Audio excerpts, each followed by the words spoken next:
Bienvenue à la grande édition de Rwanda TV. Je suis David Carmel Ingabire. C'est une joie de vous retrouver.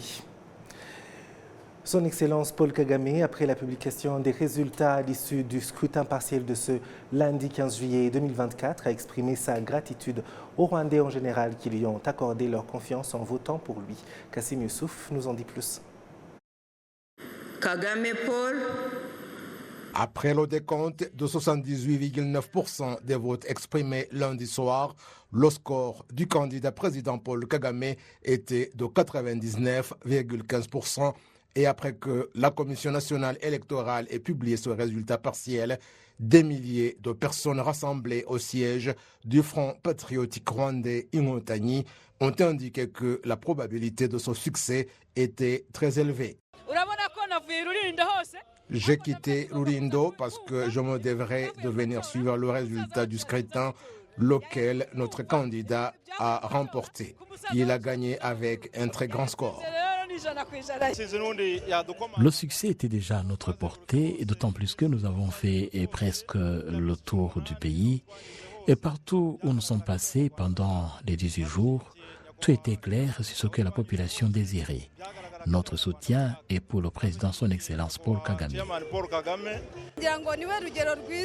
Je trouve qu'il est un bon exemple si je considère les derniers mandats où il a dirigé le pays.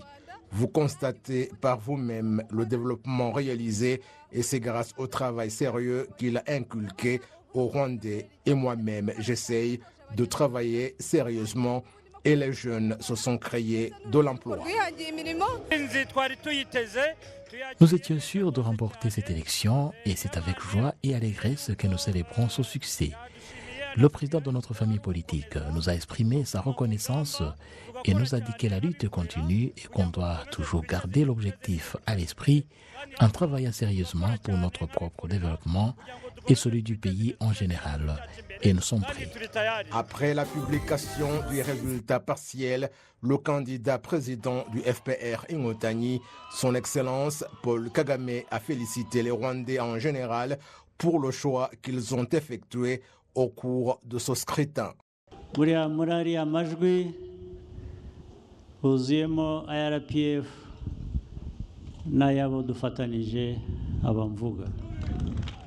Dans ces votes exprimés, il y en a plein appartenant à FPR et à ceux avec qui nous avons formé une coalition politique dont je parle.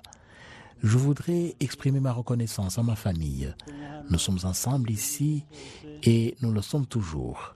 Nous marchons côte à côte et avec vous partout dans le pays où nous sommes allés pour la campagne électorale. Et en fait, ils sont pour moi le bâton sur lequel je m'appuie. Je voudrais particulièrement vous exprimer ma reconnaissance, vous tous présents ici. Ceux qui sont parvenus à venir ici sont peu nombreux, mais je vais commencer par vous, pour vous dire merci de la façon par laquelle vous avez été à côté de nous.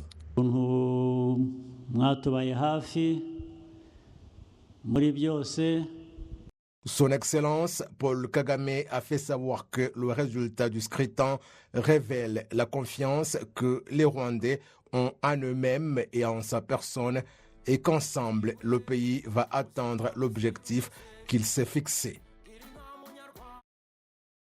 Merci Kassim. Après l'annonce des résultats partiels de ces élections présidentielles ce lundi, les habitants de la ville de Kigali se disent satisfaits des résultats obtenus par le candidat du FPR Inkotanyi, Paul Kagame, qui a obtenu 99,15% des voix. La population se dit prête à travailler avec le président élu pour les 5 prochaines années afin de consolider les acquis du pays. Patrick Nilidandi nous fait le point. C'est la nuit dernière que la Commission électorale nationale du Rwanda a annoncé les résultats partiels de la présidentielle avec le candidat du FPR Inkotanyi, Paul Kagame, qui arrive en tête avec 99,15% de voix. Après cette annonce, le candidat du FPR, Paul Kagame, a remercié sa famille politique et ses alliés pour la confiance lui témoigner. Il a aussi remercié les Rwandais en général pour ce qu'il appelle le bon jugement lors de ces élections. Les deux autres candidats ont aussi réagi à l'annonce des résultats partiels. Celui du Parti des Verts, Dr Frank Habineza, qui a obtenu 0,53% des voix, et le candidat indépendant Philippe Maïmana, qui a obtenu 0,32% des voix. Rwandaises et Rwandais, il n'y a pas longtemps, la Commission nationale électorale a annoncé les résultats des élections. Je voudrais dire que je les accepte et je vais présenter mes félicitations aux vainqueurs. Donc félicitations aux vainqueurs.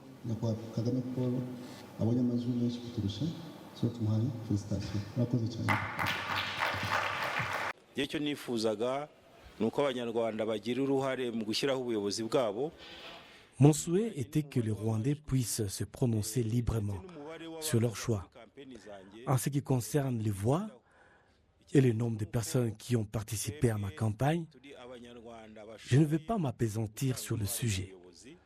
Le plus important, c'est que nous sommes tous des Rwandais, capables d'apporter notre contribution pour ce pays. Et la baisse des points obtenus par ma candidature par rapport à celui il y a 7 ans, cela ne veut pas dire la baisse de mes compétences. Mais ce que je voudrais dire ici, je demande aux Rwandais de travailler pour la consolidation de la démocratie.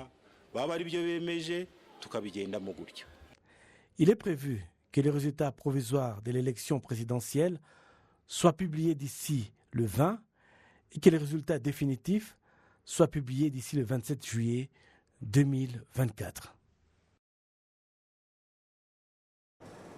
Vous suivez la grande édition sur Rwanda TV. Plus de 9 millions d'électeurs se sont mobilisés ce 15 juillet pour choisir leur président de la République ainsi que les députés au Parlement pour les 5 prochaines années. Retour sur le climat global de ces élections et sa physionomie à travers le pays.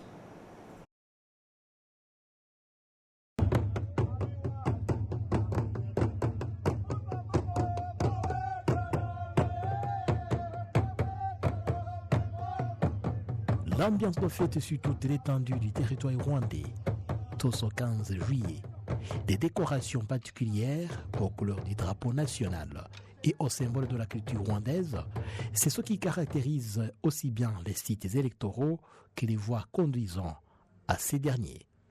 Dans le calme, des milliers d'électeurs prestaient devant les bureaux de vote, où de longues files d'attente s'observaient déjà bien avant le lever du jour.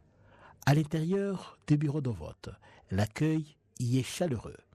Dans certains endroits même, comme ici en province du Nord, non loin de la chaîne des volcans, demeure des gorilles de montagne, les électeurs ont eu droit au petit déjeuner pour surmonter le froid de cette région montagneuse du Rwanda.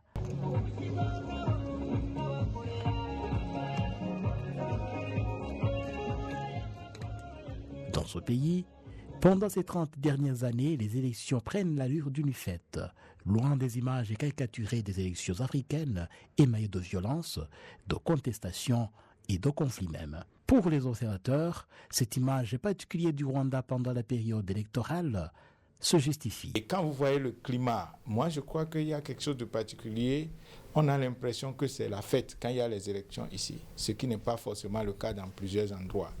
Alors moi je me dis, si l'Afrique peut puiser de ses valeurs originales pour voir comment on peut faire que même si on doit copier l'Occident aujourd'hui, même si on doit suivre le pas, parce que la démocratie telle qu'elle est présentée aujourd'hui, c'est beaucoup plus dans le contexte de l'Occident. Si évidemment on peut avoir une condition de s'entendre sur qu'est-ce que nous voulons vraiment par rapport à notre continent, et je crois que des fois des querelles inutiles, des violences inutiles. Et ce qui, peut-être, moi, mon analyse de la chose, je me dis peut-être, par rapport même parfois à des voisins et à des pays lointains, quand vous voyez la violence qui accompagne post ou pré-électoral ou même pendant les élections, et je crois que peut-être, vu l'histoire du Rwanda, qui en a peut-être connu suffisamment de violence, je pense qu'aujourd'hui, ça se traduit. Les gens ne veulent plus aller derrière pour les questions de violence, ils veulent maintenant aller devant. Et je pense que beaucoup de regards africains sont pointés sur le Rwanda de façon positive. C'est ça qu'oublie aussi la communauté occidentale, c'est que les Africains voient le Rwanda comme quelque chose de très positif.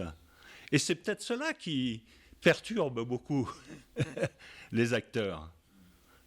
C'est que le Rwanda, encore une fois, ce n'est pas un modèle, mais c'est un exemple. Il n'y a pas de pays qui soit aussi paisible que le Rwanda, y compris à la veille d'une élection présidentielle. En Afrique, ça n'existe pas.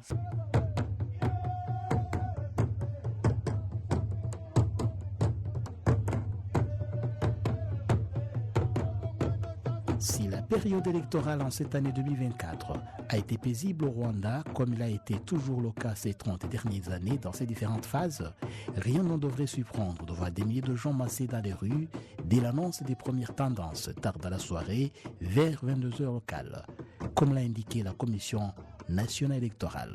Jean-Thomas Sélimani pour la télévision rwandaise. Et avant de finir, les élections législatives pour les catégories des femmes, des jeunes et des personnes en situation de handicap se sont déroulées ce mardi, toujours dans le calme et la sérénité. Juste dans un instant, la Commission nationale électorale va procéder plutôt à la publication des résultats. Entre-temps, Gilbert Chimimana, coordinateur du Conseil national de la jeunesse en district de Nyamagabe, en province du Sud, revient notamment ici sur la contribution de la jeunesse rwandaise au développement du pays et comment ils vont aider le vainqueur des présidentielles selon les résultats partiels. Les jeunes rwandais doivent être innovatifs et même créatifs. Des projets qui vont faciliter le développement du pays. Et aussi encore, les jeunes doivent nous serons être capables de participer dans la prise de décision. Et les décisions qui concernent notre communauté et même la participation active aussi dans les projets économiques. Et ce que aussi je vais dire, ce qu'on va contribuer, c'est être proactif même. Ce n'est pas seulement actif, même proactif. Ça veut dire que si nous sommes proactifs, comme les jeunes, comme les gens que je peux dire des catalyseurs, les gens catalyseurs de la société, ça va aider juste la communauté et même le président parce que nous serons des mobilisateurs de communautés. Nous serons même des initiateurs de projets qui vont aider la communauté d'être développée d'une façon sociale et même d'une façon économique. Un état spécifique pour le président, ce que nous allons aider le président, juste et premièrement, parce que nous sommes éduqués, les jeunes Rwandais sont éduqués, donc avoir une bonne mentalité qui est nouvelle. Donc on va aider le président dans la mobilisation de la communauté, juste parce que nous avons un grand nombre de peuples rwandais qui ne sont pas même éduqués. On va aider le président juste en éduquant, donc en facilitant la mobilisation. Donc quand on dit la mobilisation, nous avons beaucoup de problèmes dans notre communauté, des problèmes de malnutrition, des problèmes de déforestation, des problèmes du climat juste. Donc on va faire des mobilisations. Et aux côtés même des membres qui vont nous représenter dans le Parlement. Donc, on va être les initiateurs des idées. Des idées, donc, parce que nous vivons avec les citoyens justes, on va être proche d'eux et même s'ils ont besoin même des idées fortes dans le développement du pays, on va être les initiateurs, et même les créateurs de nouveaux projets. Et voilà, nous arrivons à la fin de cette édition spéciale élection 2024. Merci de nous avoir suivis. Je remercie toute l'équipe qui m'a aidé à la préparer. Au plaisir de très bientôt vous retrouver.